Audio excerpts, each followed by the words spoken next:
Okay, good evening, everyone. Thank you so much for attending tonight. Saltillo is excited to introduce our guest presenter, Sarah Fischer, and her presentation, Finding Your Voice, Implementing AAC in an Elementary Severe Needs Classroom. My name is Kara Hubers, and I will be your facilitator tonight. I'm going to go ahead and turn the presentation over to Sarah. So thank you, Sarah, for joining us. Thank you for having me, Kara, and thank you all for joining me today. I appreciate this opportunity and feel honored to be a part of the Saltillo community. I owe so much to this company, as you will soon see, for helping me give a voice to those who struggle with communication. It has truly been awe-inspiring to see the progress students have made because of the app you created, so thank you so much. Um, so today, we're going to talk about using AAC in a classroom, but I wanted to first introduce myself. My name is Sarah Fischer. I am the severe needs special education teacher at Silver Creek Elementary in Colorado. I've been the teacher for 3 years now. I had my first teaching experience in Poudre School District up in Fort Collins, where I received my undergrad. And I also served as a severe autism teacher during my student teaching experience up in Greeley, Colorado. So I have taught solely in Colorado, but I'm interested to hear from people attending the presentation from other states on how your classrooms look as well. So what you see today stems from my experience teaching in this room. I know I've only been in the classroom for 3 years, but I've gotten a lot of support and guidance from administrators and mentors and other specialists that I'm hoping to share with you today. So just really quickly, I do not have any disclosures. I'm just a special ed teacher, so I don't belong to ASHA, and I'm not getting paid to do this presentation. I simply wanted to share with you the remarkable ability that students can get from using touch chat and how to integrate that into subject areas across the school day. I also wanted just to take a moment to acknowledge Maureen Costello. She is the creator of Twin Powers Unite Literacy Intervention, and that's how I got my start in this for this intervention. She has a presentation on the Saltillo website called Twin Powers, and I would highly recommend going in and watching her presentation. I'll refer to it a few times this evening. And she also has all the data collection sheets up as her handouts. So again, things that I'm showing you in this presentation, you won't have to recreate. You'll just have access to it if you log into her presentation. And again, I just wanted to, thanks to Tillo, you've been so generous and so kind to me. And I really believe in what they're doing. And hopefully you guys will see today the power that touch chat can have. So today you will hopefully walk away from this presentation being able to describe the scope and sequence for implementing AAC devices using a literacy-based intervention. So I mostly cover literacy, reading, and writing, but I also will dabble into a little bit of how to integrate AAC in math for games and across settings and general education as well as in the home setting. You will also be able to discuss how to plan a lesson incorporating AAC using various high and low tech support. So as a teacher, when I attend these types of conferences and webinars and presentations, I want to be able to walk away with something that I can implement right away. And that's my goal for you guys today, is literally giving you a lesson plan so that you can implement something in your classroom, hopefully by the end of the week.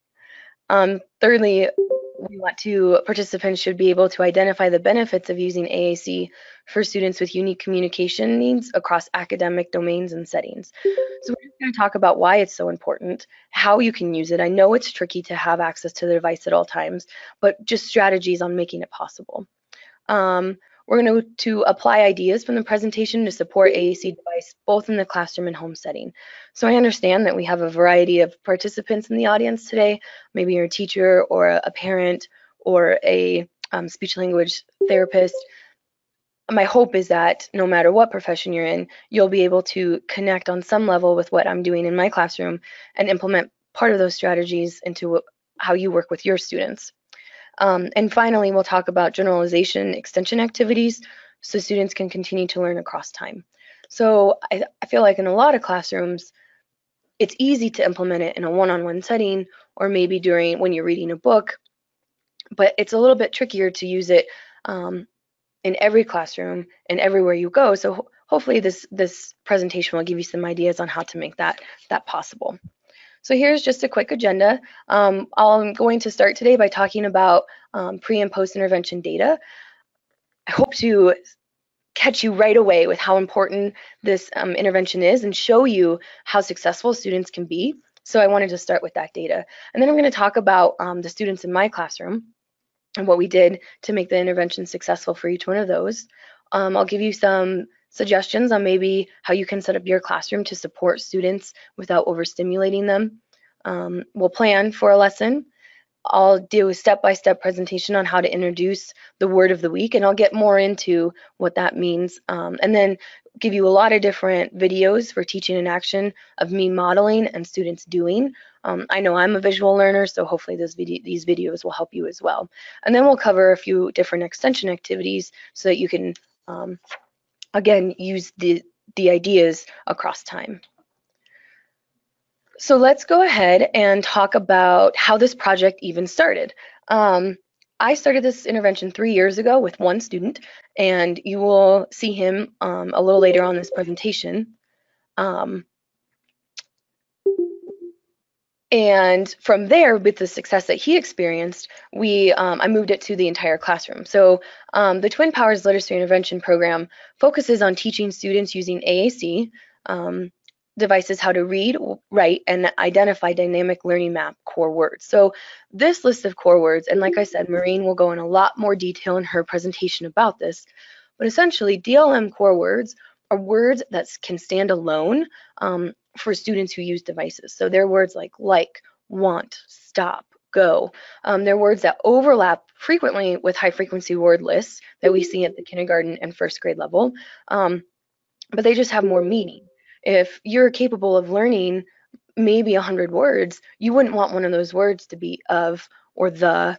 You would want it to be meaningful so that you can communicate that not just when you're reading, but when you want something in real life.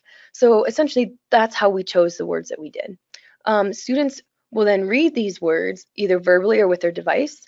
They'll find the targeted word in a field of 3, and they'll identify that word in a sentence. So we're measuring 3 different ways students can identify that word.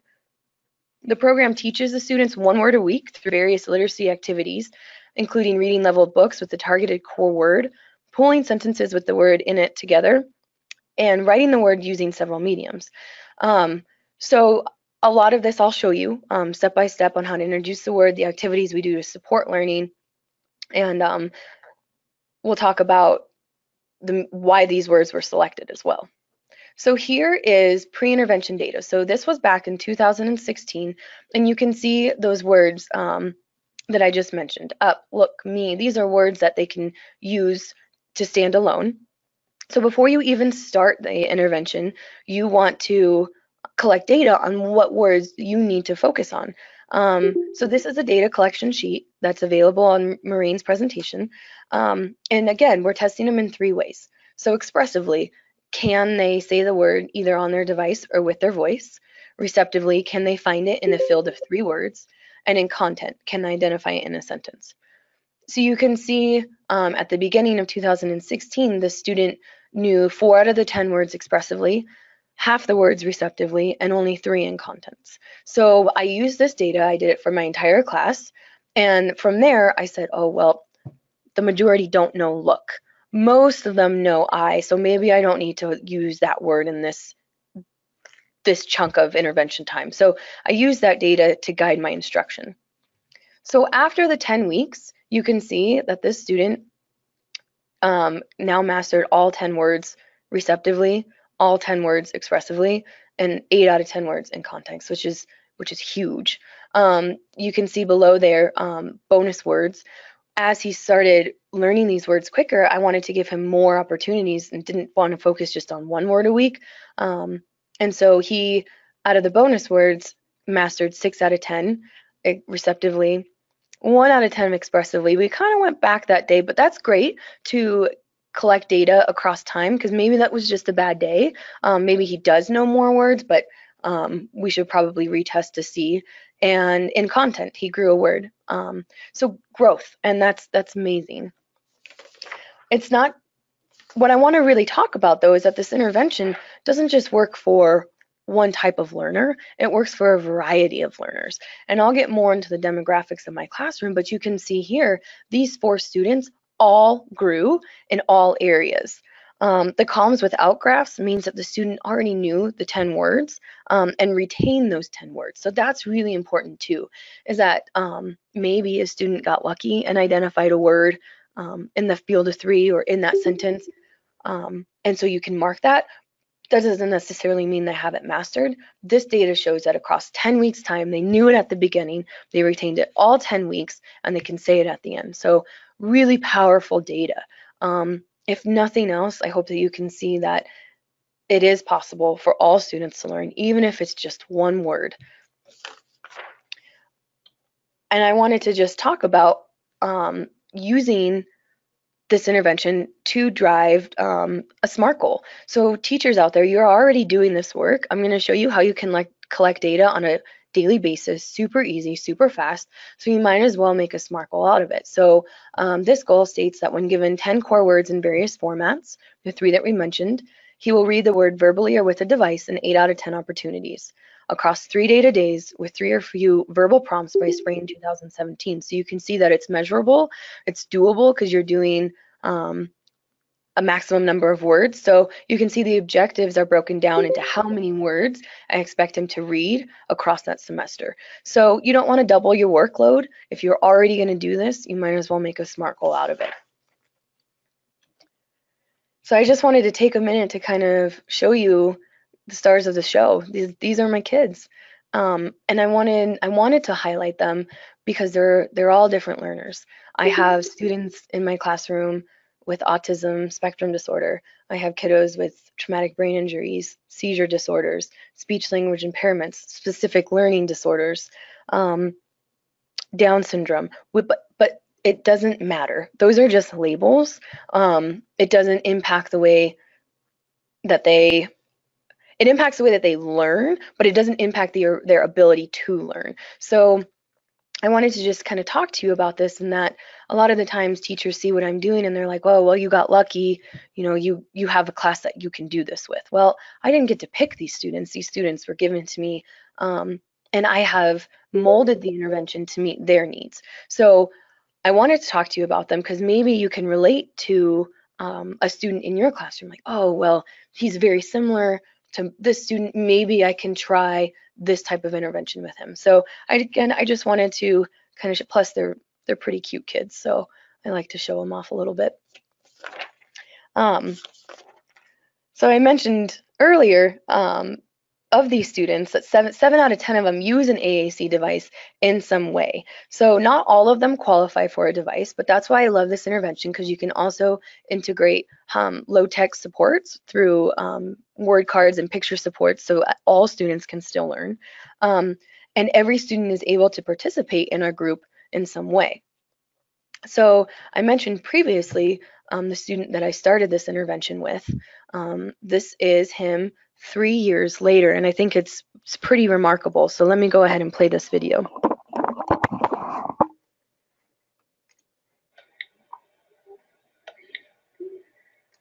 Truck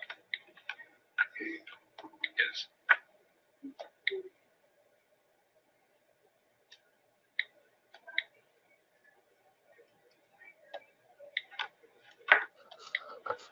no. Could not read. Let me hear you.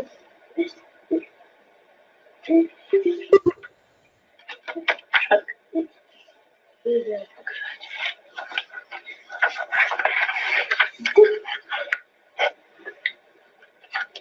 this.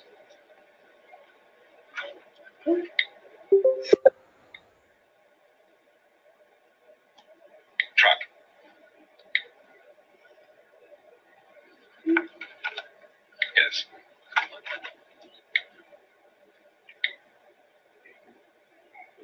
is big. Could read. Let me hear you.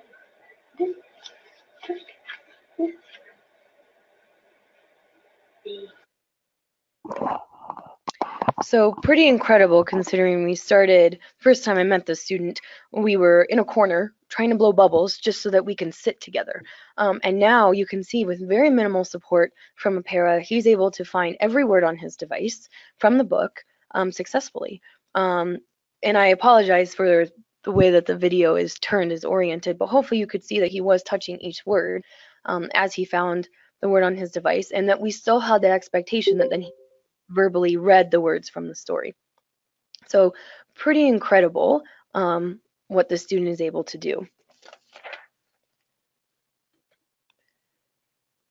But he didn't get that way just by putting the device in front of him. There are a lot of things that we have to do in order to prepare any of the students for this intervention. So I think a lot of the times teachers get so excited when they hear about a new intervention that they just jump right in and they're like, oh, but why didn't it work? I followed it completely to a T. And well, there's a lot of things that we thought about before we even started. So things to consider before beginning, preferential seating. You'll see in some of the videos that my kids access cube chairs, rocking chairs. Some students can't sit next to each other because they set each other off. So we're really specific in how we set up our environment. We also address all of those sensory needs before we begin. So we give them chewies, their headphones, weighted materials, preferred objects. That's one of my favorite things to do is give them a fidget because when it's their turn to participate, I all of a sudden have a very preferred object that they're willing to work for, and then I can give that right back. You want to give them access to the device and models, including low-tech support. So I'll show you pictures here in just a minute of what our word wall looks like, or what some pathways that you can develop look like, so that students have access to their device all the time. You want to give them appropriate wait time. So sometimes this means that a student is reading 5 words in a sentence and it takes 5 minutes, and you're giving jobs to all the rest of your students. So you're telling them to find the character in the book and where is the setting taking place and labeling your pictures, because you want to give every student the time that they need to read and access their device. You'll see me also adjust visual fields by limiting the number of icons a student has access to. And I'm very fortunate in that I have para support with me. Most of my students are either one-on-one or 1-to-2 during this intervention. So I'm lucky enough that I get to lead the intervention and I have the support to it. But I will show you how you can do it even if you don't have that number of supports. So here are a few different ways that you can set up your classroom. To the left here is probably the most important thing that you can do for your students for this intervention, and that's creating a low-tech word wall. So you can see that there's 42 icons on there, and they are all of those core words, those words that can stand alone to mean something. Most of them have picture supports and they come straight from TouchChat. So we were able to use Chat Editor, which is a free downloadable app that you can have access to print off pathways and pictures. And I'll show you a slide going into more detail about that. And so now students have access to these low-tech models at all times. So you can see we have Velcro at the top, and in the very beginning of our intervention 2 years ago, we only used this. We didn't use anything else.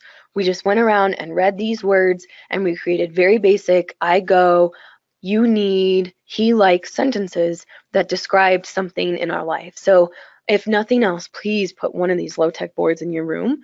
It doesn't have to be a full-scale one like this one. Even if students have access to a smaller, tangible word wall, it's so important. And then on the right here is another type of portable word wall we have. So we printed off the different categories available in TouchChat. And for those of you familiar with TouchChat, you know that's how it's organized. So we printed off food and emotions and colors and put them on a ring. And then we use this a lot in our shared writing, and I'll show you an example of that later on in the presentation. But you can also use this just for additional practice. You can throw it in a student's work basket, and they can go through and read the word, find it on their device, and just kind of flip through that. So also it being mobile, has allowed us to take it into their gen ed classrooms, and just by making it more portable, it's a little bit more user-friendly. I used to have all of these words posted on our walls, and as you can imagine, that was just very overstimulating. So I really like the change that we made here with the portable word wall. A couple other things that you can do. This bottom here, sentence frames, my students are to the point now where they don't need a picture support for all of their core words. They can read the word without the picture support. So I would highly recommend using Chat Editor to create these sentence frames when you're beginning the intervention. But right now, my students are okay using just these, and we refer to these a lot when we're doing our journal writing. And at the top here, these are just like icons that we got from, again, their device, and we use it a lot in the early stages of the intervention. So maybe somebody across the room was having a difficult time using their device, and instead of me stopping the intervention and addressing that student, I would just hold up a wait or a quiet or a stop sign, and it was enough to get them to at least a 10 per second so that we can continue the intervention. So very powerful, just another tool that you can use to help make the intervention go a little bit smoother in your classroom. So far we've talked about data, we've talked about how that should drive your instruction. We've talked about some different components on what you can do to support students in your room. And now I wanted to talk about the reading component. So you're gonna select that word, the core word, based off student data. You're gonna post that word everywhere around the room. And again, Maureen has a lot of different examples on how to do this, but essentially you can put it up on your word wall. If you have a daily focus board, you can put it on the wall, you can put it on your badge, on the back of your badge, and just keep showing that word over and over. You're just going to want to post it as many places as you can. And then you're going to want to select a word, a book, that has that word in a repeated way. So we started out using sight word readers, and they were maybe 3 to 4 sentences, 3 to 4 word sentences that were very basic and had that word repeated. And then since then, we've moved on beyond those core words, and we're using resources such as Hubbard's Cupboard, Reading A to Z, and The Measured Mom. Those are all great resources to get leveled books as well as picture supports for your writing component.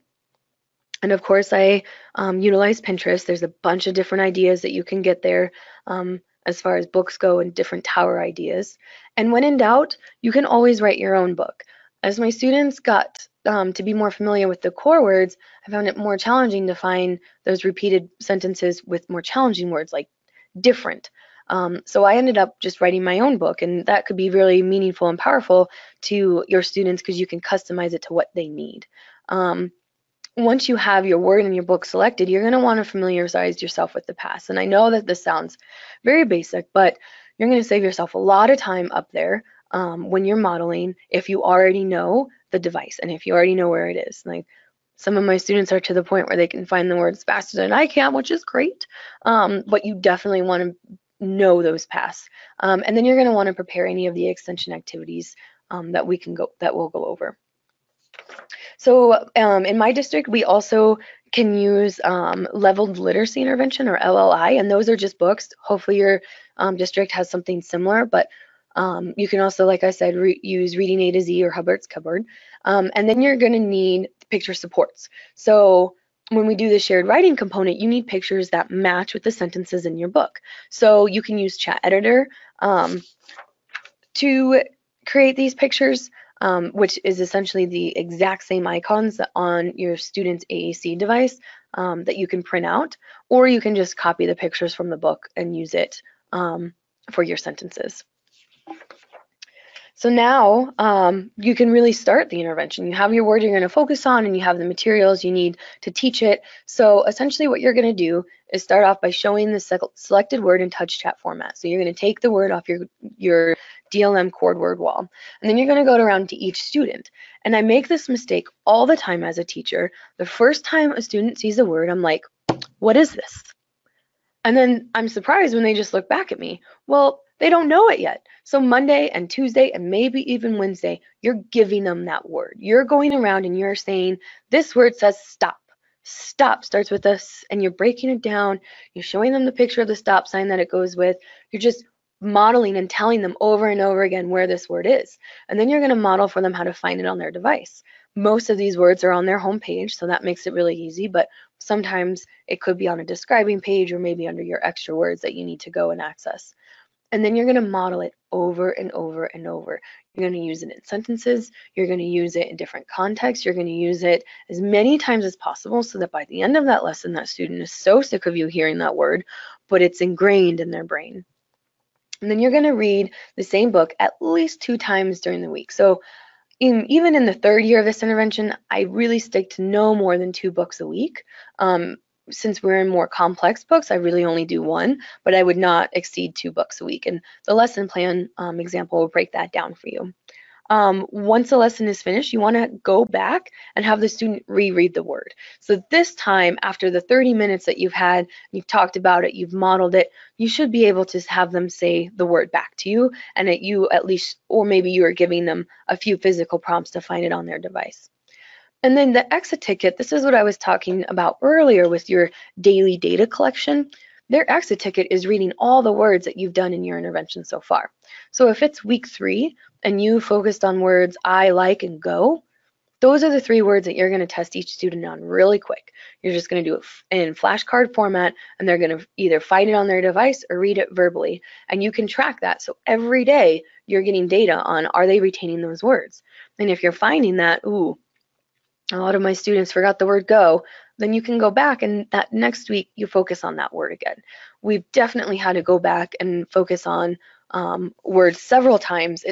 Sometimes it takes longer than a week to do, and that's perfectly okay. So this is a picture of Chat Editor, and like I said, it's essentially the screen that students have access to, but you can print from it so that you can go to capture mode and create pathways or just individual picture cards that students can use. So I'm very fortunate in that I have a Smartboard that I project Chat Editor on, but if you don't have a Smartboard, there are other ways to access it. You can put a student's device underneath the projector and model the pathway that way. And if you don't have an extra device or access to a projector, you can always use Chat Editor to make the pathways, print out the pathways, and then both parents, teachers, students have access to direct instructions on how to find a certain word and how to create a sentence using picture cues. Again, Maureen goes into way more depth about this. My students, like I said, use the Smartboard to access it, so we don't really rely on paths anymore. So it's not something I'm going to highlight in this presentation. But like I said earlier, I'm a visual learner, so here is a video of me modeling how to use Chat Editor. Look at my words. I look at different animals. My turn first. Lily, I should be up here. Thank you. I look. It's probably on that first page, but if I don't know, I can go to, oh, what sound says, oh, good. I'm going to go to L. I'm going to find look at, and our word difference under describe, different, go to groups, just to find animals. It might be under pets, animal. Add your S because we're looking at more than just one animal. I look at different animals. So I went pretty fast during that model. So this was probably like a Thursday or maybe even a Friday. But you can see essentially the format. I model what it's like, and then students are expected to do it. I'm using the textbook, I'm referring to the words in the textbook, and then I'm finding it on their device.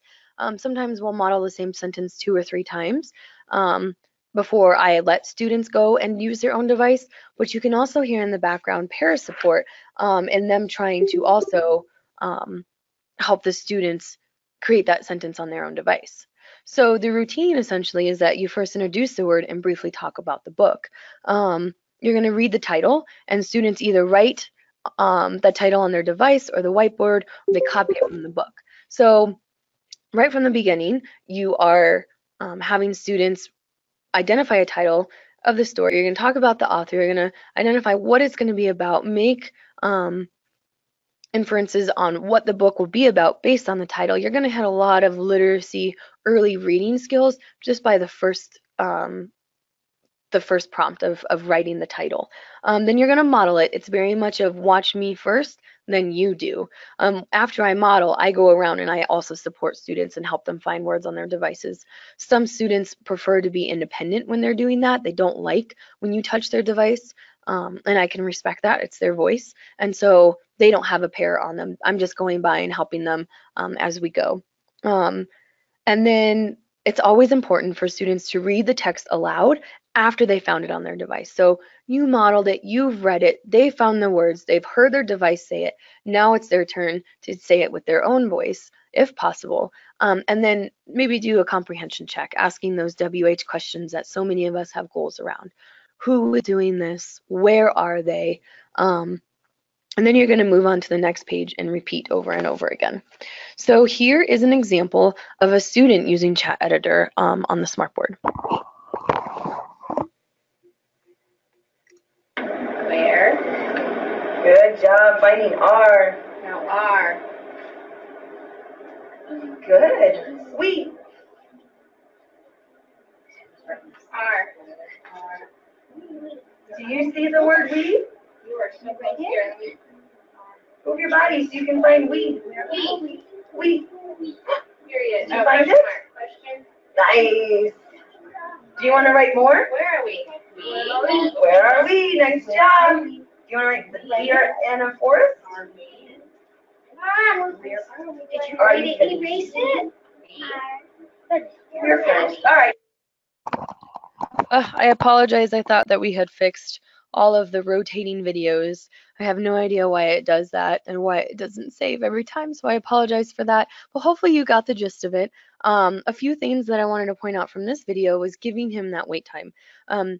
His shadow was a little bit more interesting than finding the words, and that's okay, but giving him time. You saw me also narrow the field after a few prompts of just circling the 4 icons around the word instead of having him look at all 42 icons.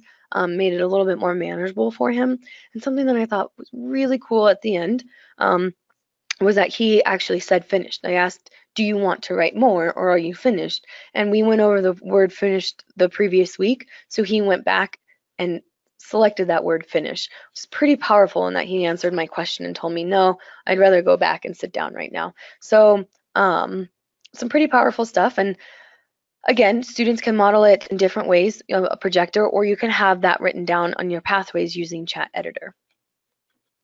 And like I said before, I then go around and I have all the students independently do that sentence on their device. So here's a student doing that. R. Okay, now. Say it. I. All right. Let's write it. Start with where. Sweet. And where are we? Good. We. R. Are.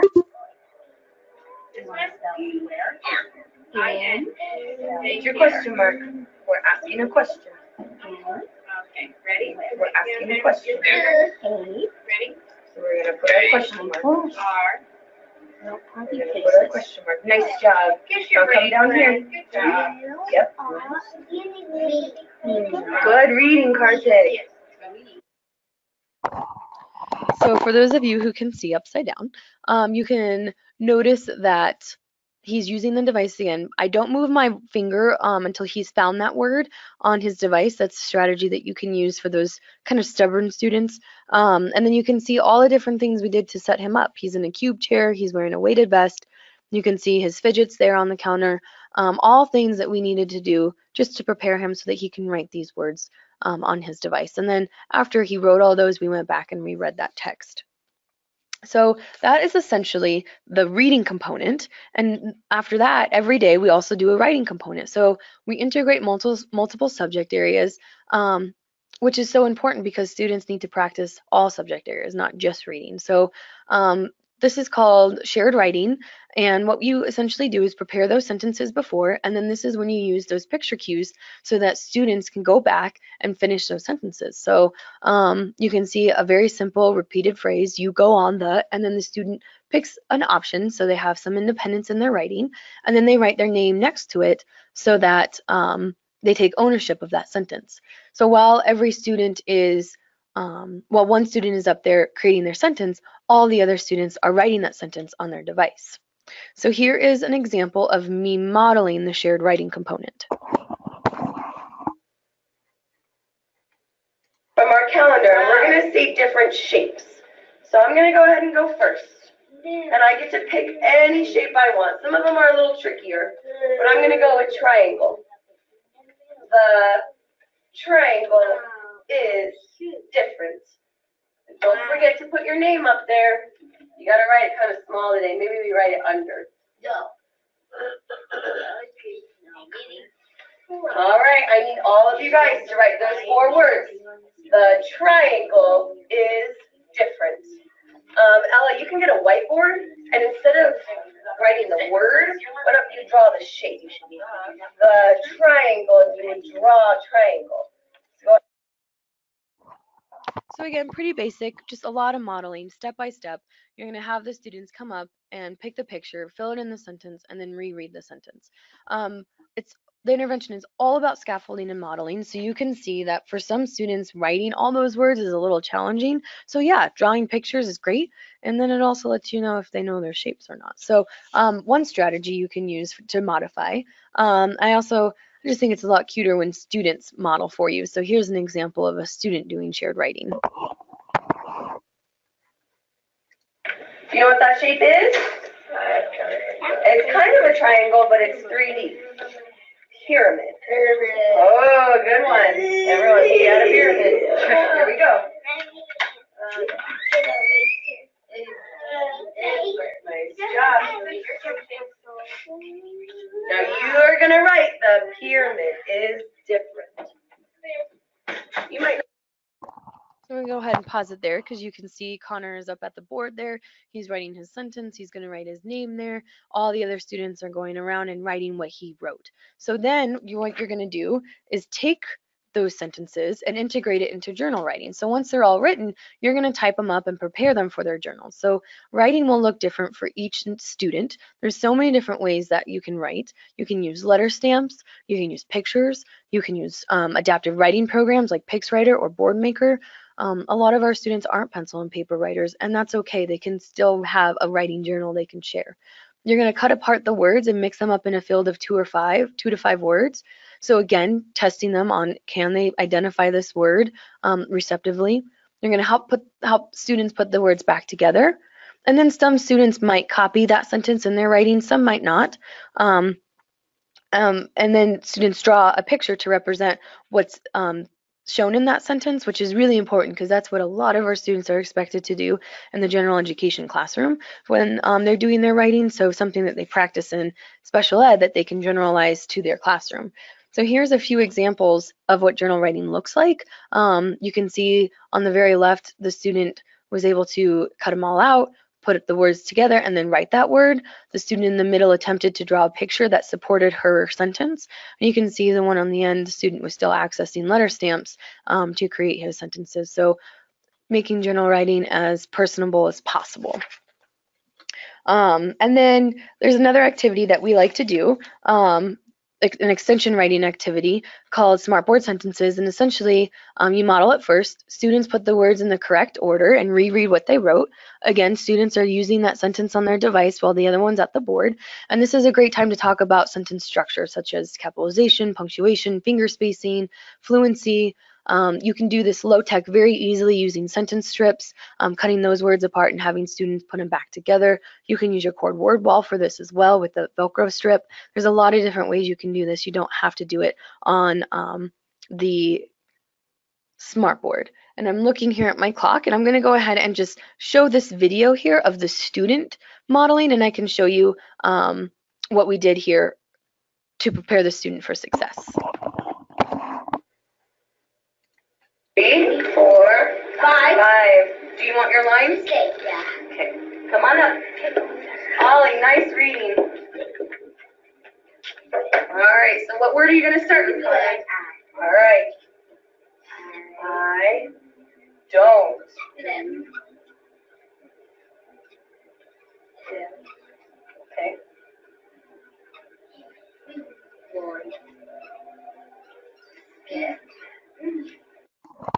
So you can see there, I wish the video kept going, because we went back and we reread and we decided, that doesn't sound good to my ears. And we gave him the option of I don't to want skip or I don't want to skip, and he was able to correct his mistake on his own. So that was pretty cool. You can see here that I just have magic lines so the words match, so the lines match the number of words in their sentence.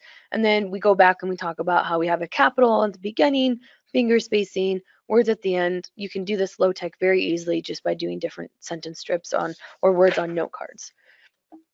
A few other things you can do as for an extension activity is, again, these are all games on the Smartboard, but you can do them very easily on your own. You can match character to action from parts of your story. You can listen to true or ask yes, no, true, false questions about facts from your story. You can do fill in the blanks, which would look a lot like a repeated text.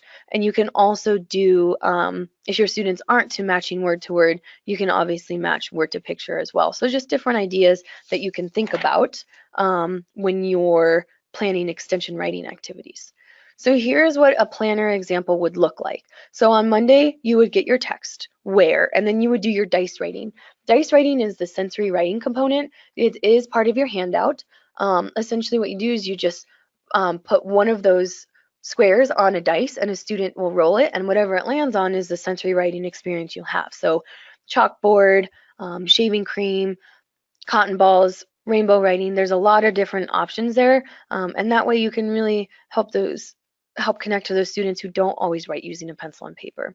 On Tuesday, you're going to read or reread that same book and then do something similar to the Smartboard sentences. On Wednesday, we do something different. We read pen pal letters, and I'll get a little bit more into that. Just we do something a little bit different that day.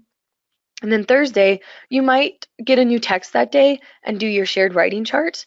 And then on Friday, finishing that text and doing your writing journal. So I know it's a lot of information, but essentially when you break it down, it's one book and then one writing activity right after. So hopefully this kind of lays it out to you and doesn't seem as overwhelming. You might just need to prepare one book for the week.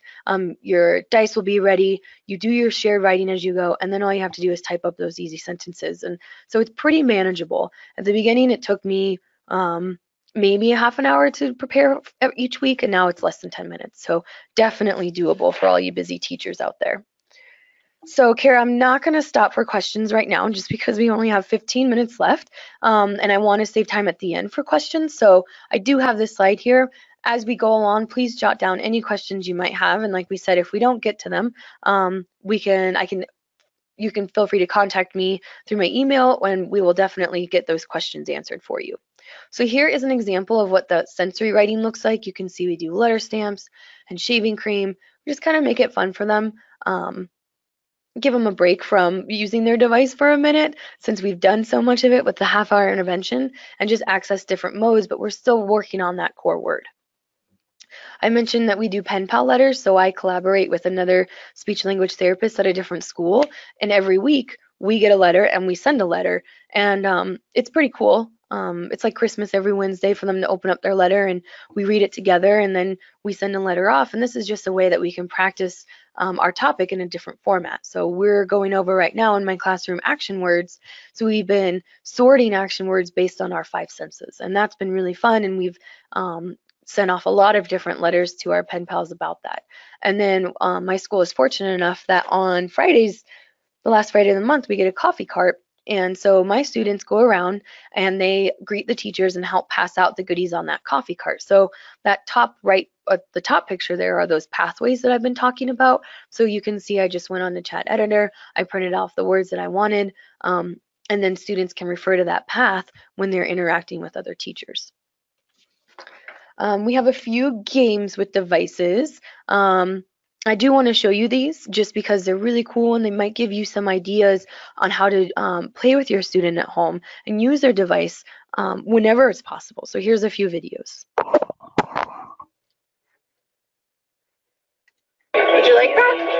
Okay, so you're gonna go action. And then back home. You're gonna do All right, Keely, gotta make it go. good. Put. Make it go, Keely. Put. Because Eric is gonna put it there. It. Yeah, that's it. Go ahead. Yep, I'm filming you. You're doing great. And then you're gonna go to extra words. Yep, keep going. I'll show you. And find there. Oh, she Good. started it. Eric, let's go put the ball there. Nice job making it go, Keely. Put it there. Yep, put it there. Nice job. Oh, Keely has to make it go. So just a cute little game. We have one student who accesses a switch and she was making the game go, and then another student who had to request something before he could participate in the game. So I apologize that that video didn't show up as we practiced. But that's technology for you, and we just go with the punches here. So that's one kind of game that you can play, a cause and effect game. Here is another one with multiple players. Okay, go. What you have? What you have? Okay. My turn. Okay, put the block in then. Just one, right? Now tell Ollie. Your turn. Your turn. Tell him. Your turn. All right, Ollie. You say my turn. My. Not I. My. Oops. Ooh. My Ooh. turn. Good job, Ollie. Uh-oh. I got it. Here you go. Ollie, what word did you get? Wet. It's Good. You can tell Chase. Your turn. good. Your turn. Okay, Chase, you need to say my turn. So you can see we just kind of went around the table and we did a your turn, my turn format. I don't know if you noticed, but on the red side of those connect four dots, I just wrote those core words. So as they used the red tokens, they had to read the word. Something that I wanted to mention was that Connor said your turn verbally, and then I also made him say it with the device. And I just recently went to a conference that said it would be really obnoxious to do that to yourself, to say it in one way and then have somebody ask you again to do it the exact same way. So make sure that you honor if a student says something verbally, to not make them go back and find it on their device. Honor the fact that they use their words, even if it's a great opportunity to use their device as well. So and there's different ways that they found the word turn. Some students went to their actions page and others just stayed on their home page. So definitely honoring that too. And one last game, I believe this is the last video of the presentation, so hopefully it doesn't rotate or look weird, but here's one more game that you can play using AAC devices. Okay, boys, I'm going to turn it off. Chase, what do you need to say? I want to play. Nice. Wait.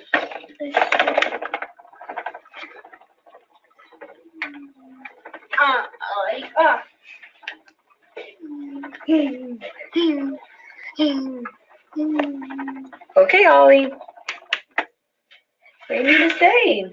I Want more. I want Thank you. more. Please. Nice job. Yes, Chase, you can turn it on. Ollie said. So you can see that both boys requested in a different way, but there were 3 to 4 word requests. That's pretty impressive. And they asked them in different ways. So you can see once you teach a student a path and play it over and over and over, then maybe they can say, I want more please when you offer them food, or I want to play when a peer comes up and interacts with them in a game. They can generalize those phrases across time and space. And speaking of generalization, you can also integrate task work task boxes into your classroom to help generalize. So essentially, a structured work system is a systematic means of presenting information in a way that is received and understood by the individual. So most students who access this do have autism, so it's very structured and organized. It's a left to right, top to bottom, but you can fill each one of those drawers with something related to your intervention, focusing on the core words, and they match the button from their desk to the tower. They complete the activity at their desk, and then you can see the all done button there on the right when they're finished with the activity. So a few different ways that you can do this, a few different example activities include on the far left there is just popsicle sticks with core words and letter beads. So they string the bead to form the letter, to form the word. You have magnet letters. You can have a dice with the words on it that you can roll. You can have clips that they match. So there's fine motor components to this as well with the beads and the clips. You can also integrate sensory experiences into this. So at the top there, we have literally just a bag of rice and a piece of paper with the words on it. And it's kind of like an I Spy game. So they push the rice, and when they find the word, they read that word to you. You can also just put paint in a bag, and even with their finger or a Q-tip, using flashcards, write the word in the bag. The one there is two eggs, and they find the word and they match the top and the bottom of the egg together. So these are just a few different examples. You can see here you use wiki sticks, you can use adaptive books. You have access to these slides in your handout. So if you have any questions or you want more example tower activities, please don't hesitate to ask. I have a ton of them, and I can go step by step to show you how we did that, how we created task boxes for the entire year that integrate what we do in our intervention program. So it's also important to use their device not just when reading, but to access all parts of their device. So during calendar time, we talk about how we're feeling, and we generate the sentence, I feel, and then they go up and write their name. We access a lot of the time element when we talk about the days of the week and the months. And then during our calendar is when we had a lot of that number sense, identifying numbers, counting down to a certain day. You can also see there that we have icons that we do patterning for. So we hit a lot of different components, and students have now mastered using their device during calendar, and it's pretty exciting to see them write 3 sentences about what yesterday was, today was, and what tomorrow will be, being able to identify what the month is when somebody asks. We also talk about the number of days in school we've been in, both in using base 10 blocks and place value, as well as money. We listen to songs, and we do a lot with movement during these just to keep students engaged. And then of course we talk about the weather and what we wear and what we can do outside, and also the season. So these are just, again, different components that you can address using your student's device, so that they're using it not just when reading or writing, but also to do math, to identify numbers, to tell you what day it is, a lot of different tasks. So it's great to talk about the intervention, but where are we now? Like, what does it look like year to year? So you can see that we went from using a screen with 42 icons to one with 60 now. Students increase their vocabulary because they all mastered those words. 80% of them have mastered 40 basic core words, which is pretty incredible that they can read those words across content areas. And we've now gone more from core words to sentence structure. So identifying the noun and a verb in a sentence, and talking about WH questions more often. So definitely you can extend beyond you focusing on one word a week, and continue to use the steps of the intervention to better meet your students' needs as they grow and as they learn. So there's so many different positives to talk about, but mostly, it's a great tool for all communicators. All students can participate. You can show data. You can use it for SMART goal writing. You can address a variety of needs using high and low tech. And there's so many different extension activities you can do to fill your schedule, to fill your day in a meaningful way. So I know I kind of rushed through that last part of the presentation. So like I said, if you have any questions about some of those activities, I'd be more than happy to walk you through that. And Kara, we have like 4 minutes. Are there any questions that I can answer at this time? We don't have anything yet, but if you have any questions, feel free to chat them in, and Sarah will be able to answer them here in the next few minutes for you. And if you don't have a question at this time, you can always reach out to me. That's my email address there. I'd love to know what resources you still need from me. I know that this was a look into just one classroom, but I'd love to see what other classroom looks like and what I can do to maybe help, and we can become a community together and we can help each other. Like I said, I know that there was a lot of information today, but if there's just one thing that you can commit to implementing in your classroom, that will make it so much more doable, whether it's just writing down what a lesson plan might look like or research where you can start getting books. I think that if we just take small steps, we can definitely implement the entirety of the intervention.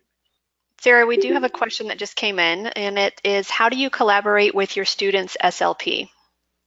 So my students, SLP sees students one-on-one at least one time a week, and then she also does a whole group with all the pair supports. So we work really closely together on number one, creating their goals that we're going to work on for communication, and then she works on it in various settings, both in whole group and on one-on-one. Okay, another question. Would you ask them to press on the white bar to have the message repeated, or would you accept the message without having it replayed entirely? It's a great question, and I think it's kind of what the student prefers. If you have, if the student puts some sort of punctuation, it will automatically read out to you what that sentence says. But you can also tap it again to read it. It just depends on what the kid wants. I would honor whatever type of communication that student is using. Like I said, you don't want them to have to do work twice. And you can also program your touch chat so that the picture icons are on that white bar too. So you saw all of my students only have words up there, but you can make it so that pictures show up on there as well. Okay, and another question, how many students in your class do not use AAC? So there are 3 students who do not use an actual communication device. We have a student who uses a different type of device still related to Chat Fusion. It's just a scanning device though. So 7 out of 11 do. So those that don't still have access to it through the Smartboard and that low-tech picture supports. Okay, when you have students on different page sets, a 42 or a 60, how do you choose which symbols to choose for the sentence strips? All the symbols will be the same from 42 to 60. It's just that 60 has more words available. So what they essentially did was on that core page, they pulled words from the extra words or the describe page and just put it so that students have 60 icons available to them instead of 42. But the icons are the same per page, and which is great because the device can grow with the student. You can go all the way up to, I think it's 120, but on just that one page, but the icons stay the same throughout. What curriculum do you use for academics? So this is kind of the reading curriculum that we use. It's guided by research, and Maureen can go more into depth about the why we selected the words that we did. But essentially this is, and DLM, the dynamic learning maps words will be presented again when you're doing your testing. So for all you teachers out there starting DLM testing right now, there is correlation between the words in this intervention and the words on that assessment. But to be honest, there really isn't. And I know that that's not the best answer, but we do what we need to do for the students in our classroom. How do you manage modeling different vocabulary files on the Smartboard? So everything is organized for you so that it just, the device itself is in categories. So you don't have to file anything really. Everything is already basically there for you. So when you go into your groups icon, there are everything that you need there, animals and food and drinks and clothes. So you don't have to organize anything. The program has already done it for you, but you can program to add more. And again, that's kind of a different presentation, but very, very easy to do. Would you be able to share some of your tower activities and other amazing resources on Google Drive? The staff I support would love a bunch of these activities for carryover. Absolutely. If the person who asked that question, if you just want to reach out to me and give me your email, and whoever else wants to participate as well, I can definitely take more pictures and give a little blurb about how to set up some of those tax box activities for you. Okay, it's 8 o'clock, so I'm just going to ask one more question. Can you define the pathway? So essentially the pathway is what the students, when you press it on their device, and what comes up on the white bar at the top, that's what a pathway is, but you can print it out. So when you use chat editor and you write the sentence, the car can go, all 4 of those words and anything that you had to touch to get to those words will show up and essentially create a map on how to write that sentence. So the is on your core word page, but you would have to go to groups and vehicles to find car.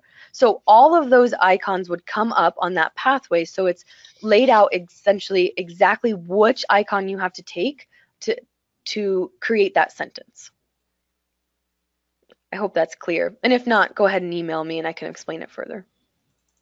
One more question. Do you have students that are only able to utilize a single page on an AAC device due to categorical skill deficits?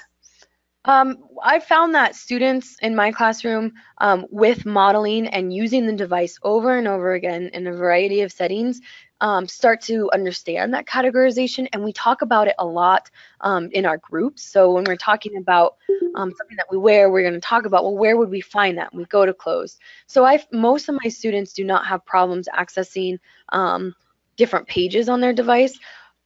Like I said, this is 42. You can go all the way down to a 4. I mean, you can go very, very basic with what you're doing for those learners who need a little bit more scaffolding. But what I've found is that students adapt very quickly and very easily to adding more icons as long as you're modeling and using that language over and over. All right. Well, that's all the time that we have tonight. Thank you so much, Sarah, for presenting for us. We really, really appreciate it. So thank you again for joining us tonight. We really appreciate it. And thanks, Sarah. Anytime. Thank you so much. Feel free to reach out if you need anything else.